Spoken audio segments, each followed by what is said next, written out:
Hello hello hello hello hello everyone. कैसे हो आप सभी लोग? उम्मीद करता हूँ ठीक होंगे, अच्छे होंगे, बढ़िया होंगे, स्वस्थ होंगे, सब कुछ होंगे। तो वी आर नहीं, I am back with a new chapter, source of energy. देखो, वीडियोस बनाने में टाइम लगता है बिकॉज अब बिकॉज का कारण आप ना पूछे, मतलब बिकॉज ना जाने, बट टाइम लगता है जो मुझे पता है किस वजह से। एंड हो जो फ्रेंड्स लोग हैं वो शायद उन्हें पता हो किस वजह से। तो छोड़ो, अब इसे हम डिस्कस करने जा रहे हैं नए चैप्टर को, source of energy, which is the last chapter of physics. But यहाँ पर बायोलॉजी, सॉरी, इसमें जियोग्राफी में, जो जियोग्राफी में आता है पेट्रोलियम पेट्रोलियम, वो भी मिक्स हो चुका है यहाँ पर। टेंथ वाले का, नहीं टेंथ वाले में, हाँ टेंथ वाले का ही जो जियोग्राफी का चैप्टर है उसमें ये non renewable renewable energy resource होगा वहाँ पर।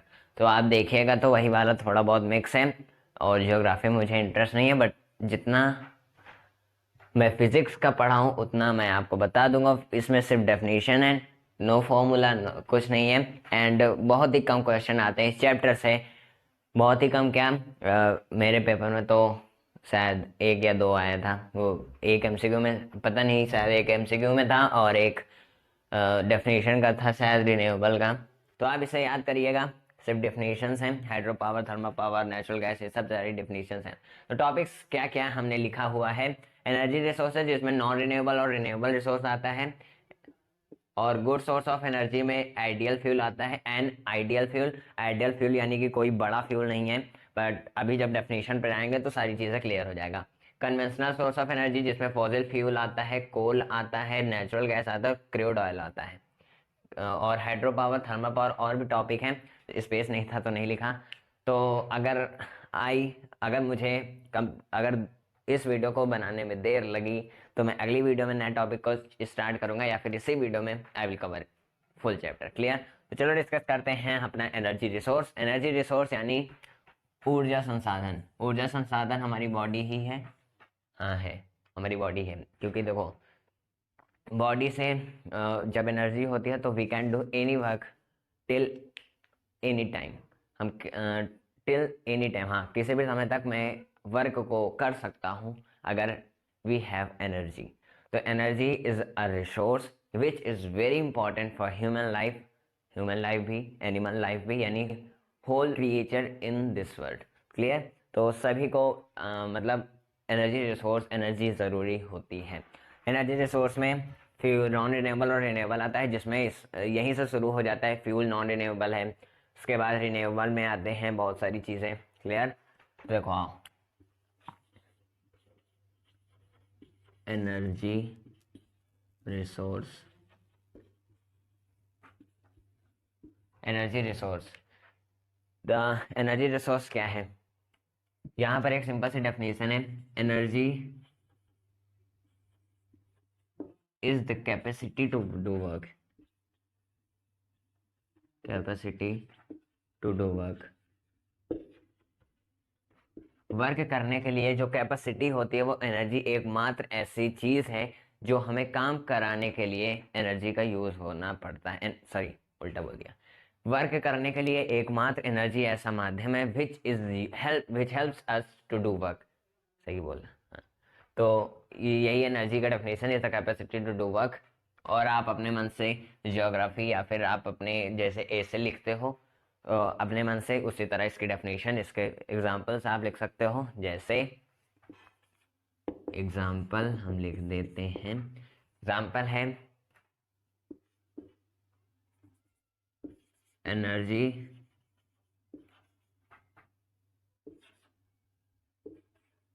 Helps to run,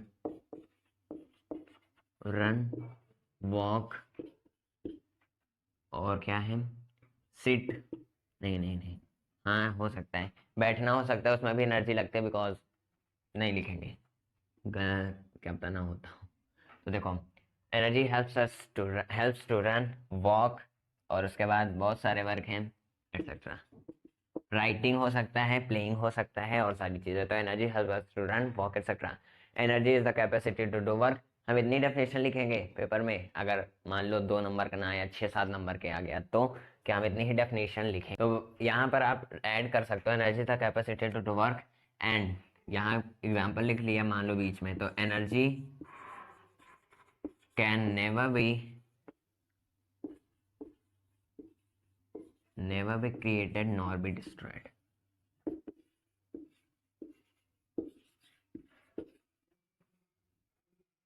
nor be destroyed. Clear.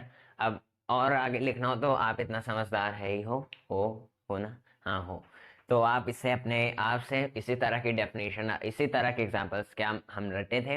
रटना वटना कुछ नहीं है, लर्न में रटना नहीं होता। लर्न का मतलब लर्न करना है, यानी इसे समझना है कि हम कैसे डेफिनेशंस को याद कर सकते हैं, और बाकी और बड़ा बनना आपको रटना ही है। वैसे भी कोई ज़रूरी नहीं है इस तरह के टॉपिक्स, आप थोड़ा सा ही समझ के जाओगे तो आप बहुत ही बड़ी चीज़ बना सकते हो इस जैसे टॉपिक्स में।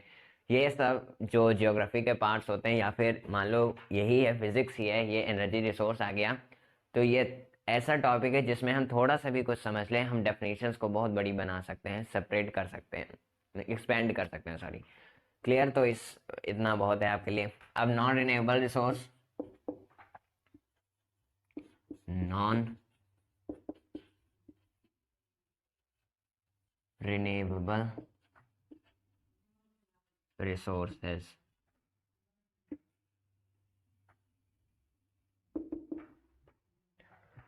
नॉन रिन्यूएबल रिसोर्स क्या होता है? Which can never be created once more. हाँ सही। क्या है इसकी डेफिनेशन? रिसोर्सेज जो क्रिएट नहीं होता दोबारा, क्लियर, और जो दोबारा क्रिएट भी हो जाता है वो एनर्जी ही होती है। एनर्जी कभी भी डिस्ट्रॉय नहीं होती एंड नेवर बी क्रिएटेड। तो यहाँ पर ये जो है नॉन रिन्यूएबल, या कभी क्रिएट नहीं होती, तो इसलिए एनर्जी का ही पार्ट है। रिन्यूएबल कभी हमेशा क्रिएट किए जा सकती है, वो कभी ख़त्म नहीं होती, तो ये भी एनर्जी का ही पार्ट किया गया है। क्लियर। तो non renewable resources which can't be created again after after extinction लिख लेते हैं। एक्सटिंक्शन यानी उसके लुप्त होने पर हम उसे दोबारा क्रिएट नहीं कर सकते नॉन रिन्यूएबल रिसोर्स को। और इसमें क्या क्या आता है? फॉसिल फ्यूल्स आता है, जिसमें पेट्रोलियम भी आता है, कोल भी आता है। ये जो deep buried in the earth हैं, यानी जो फ्यूल्स हैं अर्थ के अंदर हैं, तो वहां से जब हम नहीं निकालते, मतलब जो निकालते हैं फ्यूल को, वो कभी भी दोबारा रिक्रिएट नहीं किया जा सकता। बस जो ग्राउंड में है, अगर वो खत्म तो सब कुछ खत्म है। आपको भी पता है, इतना तो पता है। तो इस वजह से resource which can't be created again after it's extinction, उसे हम नॉन रिन्यूएबल रिसोर्स कहते हैं। If you right example you can write.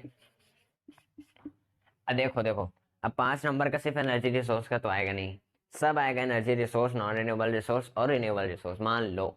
लेकिन मुश्किल है इतना, है ना। अगर आ भी गया तो आप पूरे डेफिनेशन को एक पेज में, पेपर के एक पेज में, और 10th का जो पेपर भी होता है ना वो बड़ा होता है, यानी उसका साइज बड़ा होता है, तो आप अगर एक पेज भी लिखते हो या फिर 1.5 पेज लिखते हो तो एनफ देन मोर हो सकता है आपके लिए। क्लियर। तो इतना आप पूरा लिख सकते हो अगर पेपर में आए तो, सिर्फ एक का एनर्जी रिसोर्स का ही 5 नंबर नहीं आएगा। तो एग्जांपल हो सकता है इसका फ्यूल्स, और यहाँ पर न्यूक्लियर एनर्जी जो यूरेनियम से होता है, जैसे जो यूरेनियम से मिलता है, जैसे सिर्फ यूरेनियम से नहीं, जैसे मिलता है। तो फ्यूल्स, न्यूक्लियर एनर्जी, और यूरेनियम होता है radioactive element. Radioactive element यानी कि ये आपको केमिस्ट्री में पता चलेगा। फ्यूल्स, न्यूक्लियर एनर्जी जो यूरेनियम से होता है, as like uranium and etcetera, ये होता है एग्जाम्पल। क्लियर। अब रिन्यूएबल रिसोर्स डेफिनेशन इतनी ही लिखोगे तो चलेगा।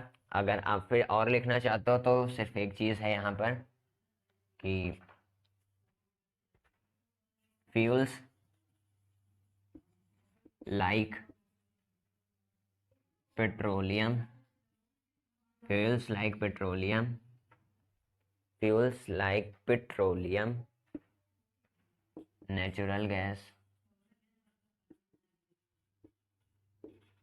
नेचुरल गैस और कोल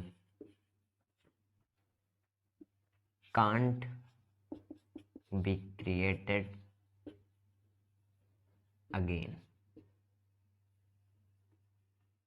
इसे लिखने के बाद आप एग्जांपल लिख सकते हो, दैट्स इट। तो चलते हैं हमने रिन्यूएबल रिसोर्स पर। Please pause the video, note it down and आपको इसकी पीडीएफ मिल जाएगी।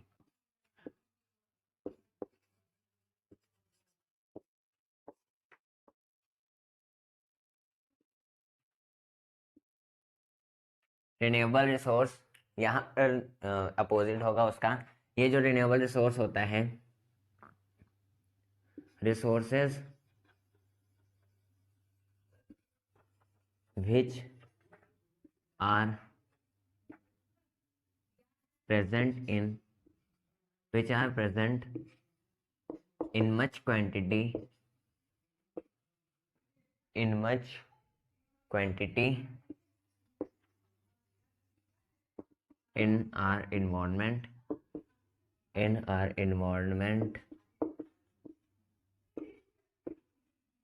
environment resources which can present in much quantity in our environment, वो environment and can be created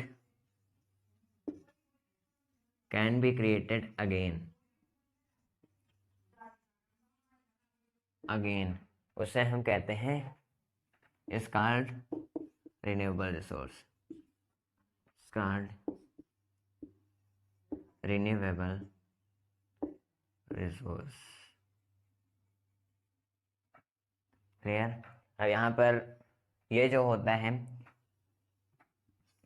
this resource is eco friendly, मतलब कोई भी ज़्यादा pollution नहीं हो सकता, इको फ्रेंडली। दिस, और लिख लो, this resource is eco friendly with nature. Clear? अब यहाँ पे एग्जाम्पल लिखना चाहो तो यू कैन राइट। एग्जाम्पल क्या होगा? टाइडल एनर्जी, विंड एनर्जी, जो थर्मल एनर्जी। हाँ बस करो। टाइडल एनर्जी, हाइड्रो पावर हो सकता है, hydro power, wind energy,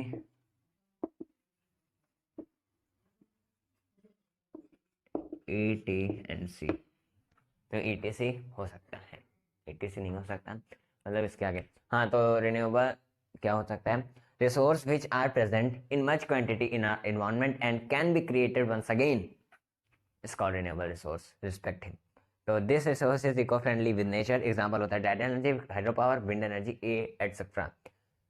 clear? अब इसे हटा दो। अब यहाँ पर सीधा गुड सोर्स ऑफ एनर्जी से स्टार्ट करते हैं। वो टॉपिक और इस टॉपिक को मिला लेना और पीडीएफ आपको मिल जाएगी if you want to write. तो चलते हैं अपने गुड सोर्स ऑफ एनर्जी के टॉपिक पर। हम यहाँ पर आइडियल फ्यूल के बारे में बात करने वाले हैं, तो pause the video to note it down. An ideal fuel, अगर हम हिंदी इसकी मीनिंग देखेंगे तो एक होता है इसका आदर्श ईंधन, लेकिन हम ये तो कहेंगे नहीं। आइडियल फ्यूल यानी कि विच इज़ गुड, जो मतलब अच्छा होता है फॉर इन्वायरमेंट के लिए, विच इज़ गुड फ्यूल, उसे हम आइडियल फ्यूल कह सकते हैं।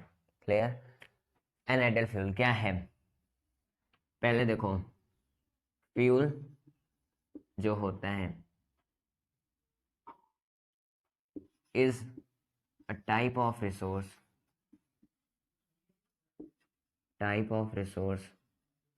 जो मतलब डेडिकेटेड होता है फ्रॉम क्या उसको, energy resources is a type of resource which is as same like as energy resource।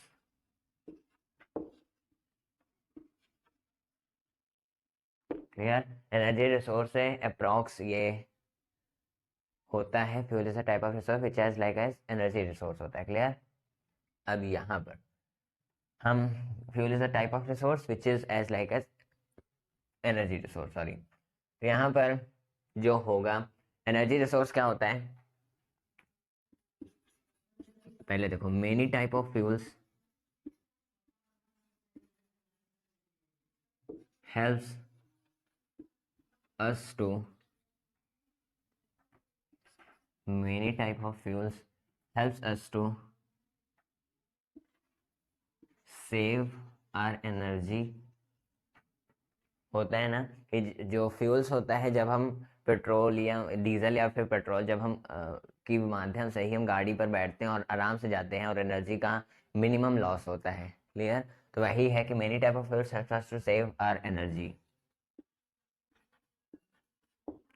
अब यहाँ पर क्या है, sorry,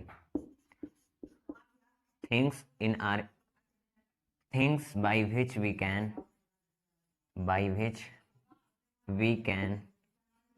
things by which we can recognize things which we can recognize a good fuel। ये thing by which we can recognize a good fuel, ये हमको जानना है कौन सी थिंग्स, कौन सी चीजें हैं जिसमें हम गुड फ्यूल को रिकॉग्नाइज कर सकते हैं।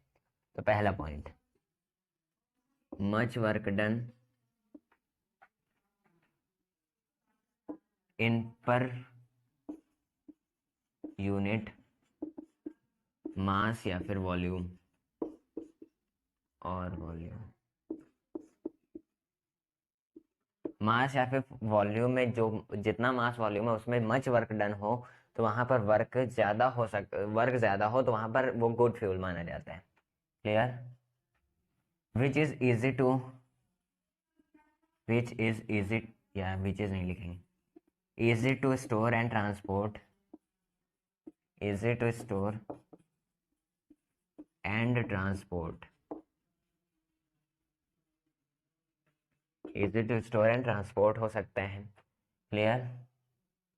And economic friend, economic friendly नहीं, environment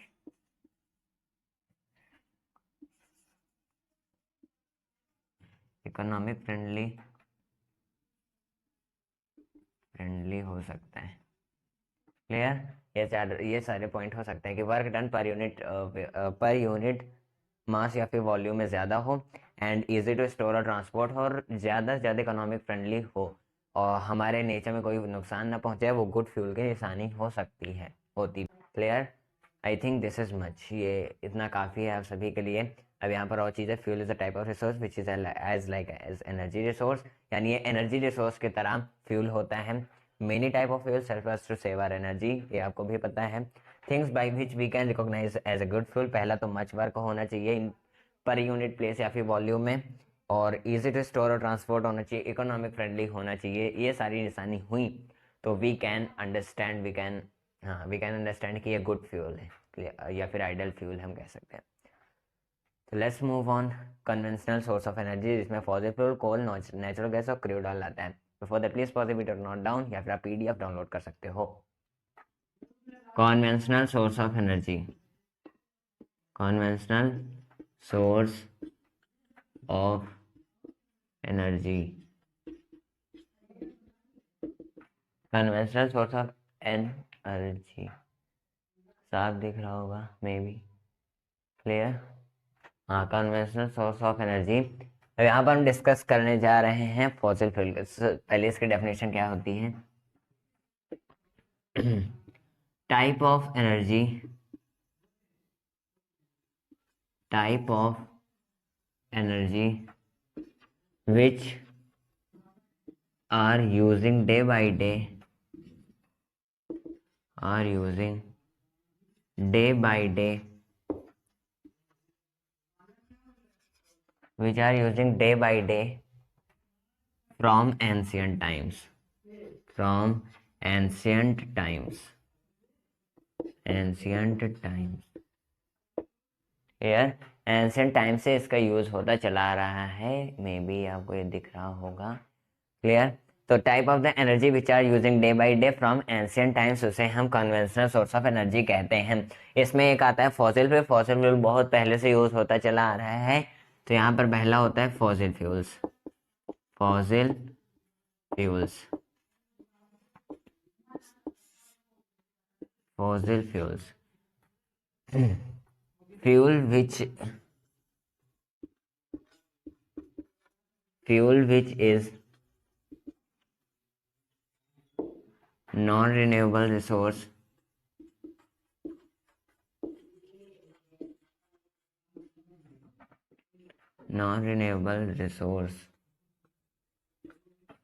fuel which is non-renewable resource, it means can't be regenerated. It means fossil fuels can't be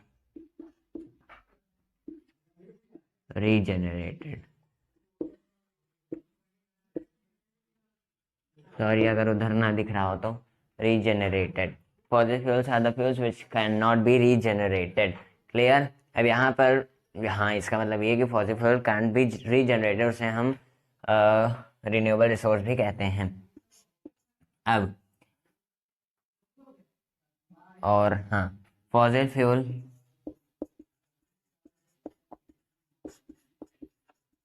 generate after millions of years या फिर many of years, regenerated after many of years, degenerated नहीं sorry, fossil fuel generated after many of years by decaying of trees, animals and waste products,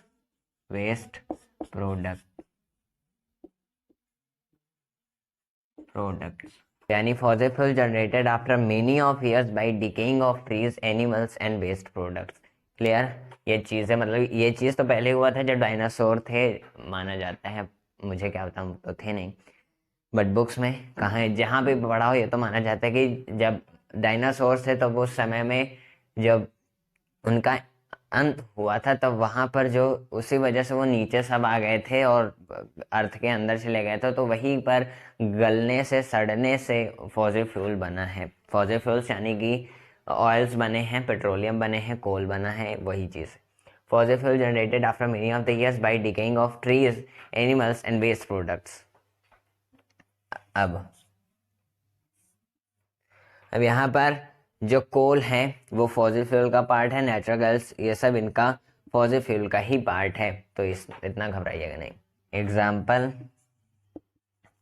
example हो गए जैसे कोल, petroleum etcetera. Clear? अब चलो चलते हैं अपने किस टॉपिक पर, कोल पर जो फॉसिल फ्यूल का पार्ट है, नेचुरल गैस पर जो फॉसिल फ्यूल का पार्ट है, क्रूड ऑयल जो फॉसिल फ्यूल का पार्ट है। Before that please pause the video to note it down, या फिर आप पीडीएफ डाउनलोड कर सकते हो। कोल का देख लेते हैं, कोल क्या है। देखो कोल जो है ये it is generated bye sedimentary that Burns, यानी सेडिमेंट्री रॉक्स से जो बर्न होता है, सेडिमेंट्री दैट बर्न्स। अभी ये याद है, पिछली बार याद किया था। It is generated by the sedimentary that burn, sedimentary यानी जो सेडिमेंट्री रॉक्स होते हैं वो बर्न होने पर ये जनरेट होता है, एंड बाय डिकम्पोजिशन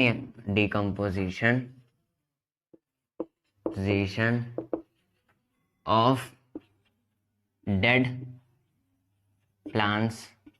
ह्यूमंस भी डेड हुए होंगे, ह्यूमंस तब नहीं थे, सॉरी, होंगे, अभी हुए होंगे। डेड प्लांट्स, एनिमल्स नहीं लिखेंगे उन्हें। Decaying of dead plants and animals.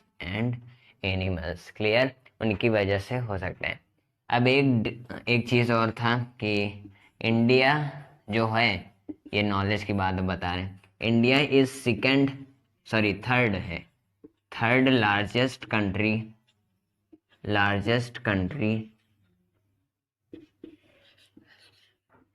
India is the third largest country which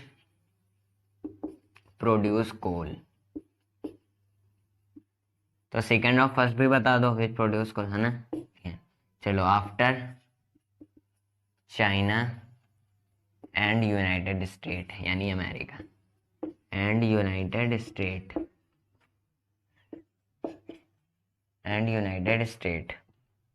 clear. अब देखो, अब क्या है, एक डाटा और था, शायद परसों के नर्सरी से शॉट लिया था। रुको, मोबाइल रखने दो पहले। हाँ, तो एक डाटा निकला था हमारे पास कि यहाँ पर, लेट मी टेल। हाँ देखो, इंडिया तो ह्यूज कोल है, रिसोर्स पाता ही है, ये तो है ही है। एंड ये जो है 90 बिलियन टन्स मोर कोल को रिजर्व करता है। ये डाटा आप लिख लीजिए, मुझे परसों मिला था तो स्क्रीनशॉट ले लिया था कि क्या था। हाँ, इंडिया जो है, इंडिया एस्टिमेट, अब ये डाटा कब का है पता नहीं, इसमें डेट नहीं दिया गया, लेकिन बाय द गिवन डाटा, इसमें डेटा लिखा है कि India estimate more than 90 billion tons coal, billion 90 billion turns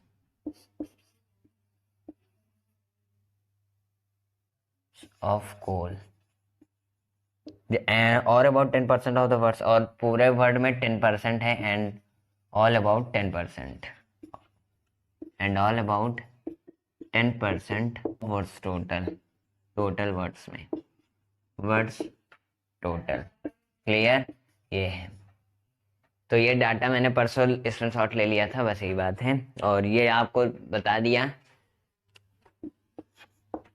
जब याद आ गया तो चलो अब चलते हैं, क्या है फिर से रिवाइज कर लो। It is generated by the sedimentary that burns and by decomposition of dead plants and animals, sedimentary rock के बर्न होने पर कोल मिलता है हमें, and by the decomposition of dead plants and dead plants और animals के decomposition पर जो फॉसिल फ्यूल्स होता है।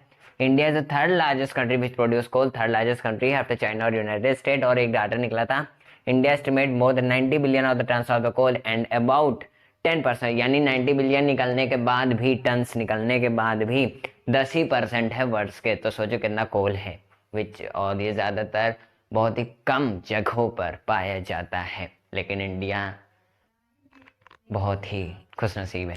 तो चलो अब चलते हैं अपने कौन से टॉपिक पर, नेचुरल गैस पर। Before that please pause the video, note it down, और you can download PDF. Natural gas, जो नेचुरल गैस होता है, natural gas is mixture of light weight alkanes, clear. अब इसमें कौन कौन सा मिक्सचर होता है, mixture of methane, ethane, propane, ये सब आप किस में पढ़ोगे, केमिस्ट्री में, methane, ethane, propane, butane etcetera in natural gas, natural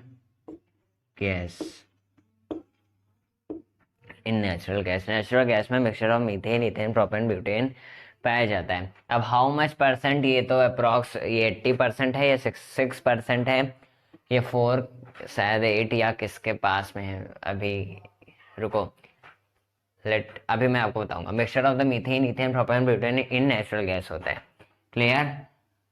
अब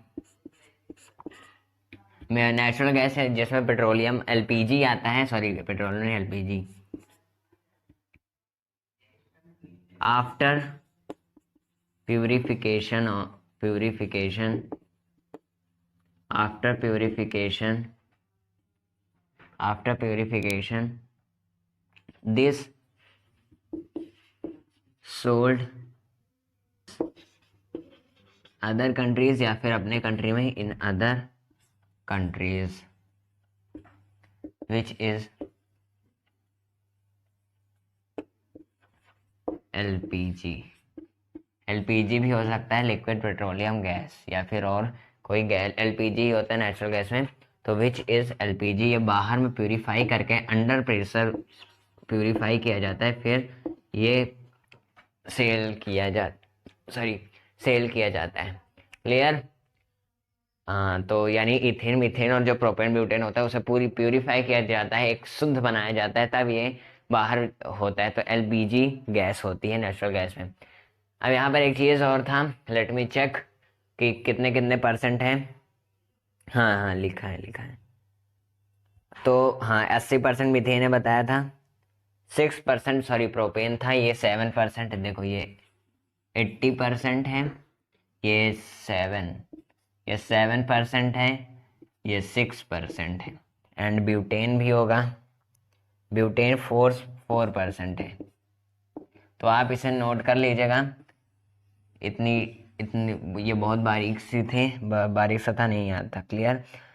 तो और एक चीज़ और, एक नॉलेज और लिख लो, है जब भी तो अब खोला ही है। तो देखो, इंडिया जो नेचुरल गैस रिजर्व होता है वो करंटली एस्टिमेट हुआ था जनवरी 2005 में। जो रिजर्व होता है natural gas reserve, natural gas reserve currently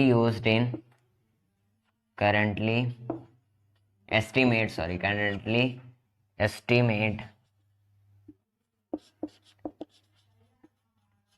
in January 2005 clear. तो ये है हमारा नेचुरल गैस जो होता है वो mixture of light weight alkyne होता है, ये भी आप पढ़ोगे केमिस्ट्री में। Mixture of the 80% methane, 7%, 6% propane, 7% ethane और 4% ब्यूटेन एक नेचुरल गैस में मिक्स होता है। आफ्टर प्यूरिफाई आइसोब्यूटेन भी होता है, बस उसका परसेंटेज नहीं दिया गया था तो नहीं लिखा। आफ्टर प्यूरिफिकेशन एक्सेट्रा, इसी वजह से लिखा है। और भी होता है आइसोब्यूटेन के बाद भी। After purification this sold in other countries which is LPG. तो नेचुरल गैस जो होता है रिजर्व करंटली एस्टिमेट हुआ था जनवरी 2005 में। Hope you get clear this topic. तो चलते हैं अपने क्रूड ऑयल पर, फिर 2 टॉपिक और बचते हैं। Before that please pause the video, note it down.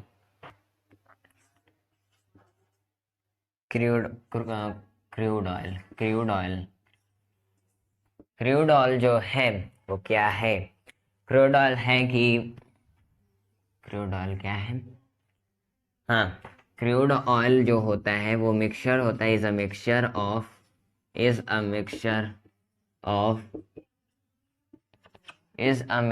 Of crude oil is a mixture of इसका हाइड्रोकार्बन्स एंड हाइड्रोकार्बन्स और क्या है? क्रूड ऑयल क्या मिक्सचर हाइड्रोकार्बन्स का है, फ्यूल्स का है, पेट्रोलियम्स का मिक्सचर होता है, यानी इन सबको मिलाकर क्रूड ऑयल कहा जाता है। पेट्रोलियम्स होता है etcetera. Clear. And crude oil ये होता है, crude oil India estimate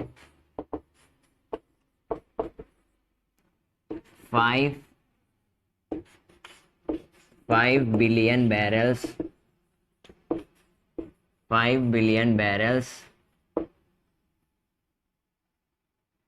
India estimate 5 billion barrels which is 4.5%। पता नहीं डेटा कब का है बट दिया है, which is 4.5%, सॉरी 4.5% है, which is 4.5% इन वर्ल्ड में 4.5%। लेकिन ऐसे 5 बिलियन बैरल्स इंडिया एस्टिमेट करता है क्रूड ऑयल को, of crude oil which is 4.5% in the world. Hope you are get hope you have get clear. ये 4.5 है, 4.5% इन द वर्ल्ड। तो क्रूड ऑयल भी हो चुका है, इतना टॉपिक बहुत है। आप सब मिला के अगर ये पूरा आ गया कि आप ये लिखिए कॉन्वेंशनल सोर्स ऑफ एनर्जी, तो आपका एक बेस जितना हमने लिखा उतना ही होगा ही, लेकिन आप ऐड भी कर सकते हो बाकी चीजें को अपने यहाँ से, इतने समझदार हो। तो चलते हैं हाइड्रो पावर और थर्मल पावर को हम अगली वीडियो में डिस्कस करेंगे, और उसके साथ हम बाकी के बचे टॉपिक्स आसानी से डिस्कस कर लेंगे। So don't worry, I will be back soon. कोशिश करूंगा, ट्राई करूंगा, नहीं होता इसलिए मैं जल्दी नहीं आ पाता, टाइम बीतता है तो, लेकिन आई विल ट्राई सून इस वीडियो में जो आने वाली है, ताकि फिजिक्स कंप्लीट हो जाए। फिर आपको इसी की प्रैक्टिस सेशन लेते हैं, मैथ्स बचा है, मैथ्स को फिर हम कंटिन्यू करेंगे। तो hope you get clear. So this is from my side, आपको सारी चीज़ें क्लियर हो गई होंगी आई होप। तो मिलते हैं अगली वीडियो में इस टॉपिक, दोनों टॉपिक को लेकर के, और बाकी टॉपिक बचे हैं, फिर उसके बाद मैथ्स का टॉपिक या फिर हम रिवीजन स्टार्ट कर देंगे। मिलेंगे अगली वीडियो में। Keep learning, keep supporting. Thank you very much.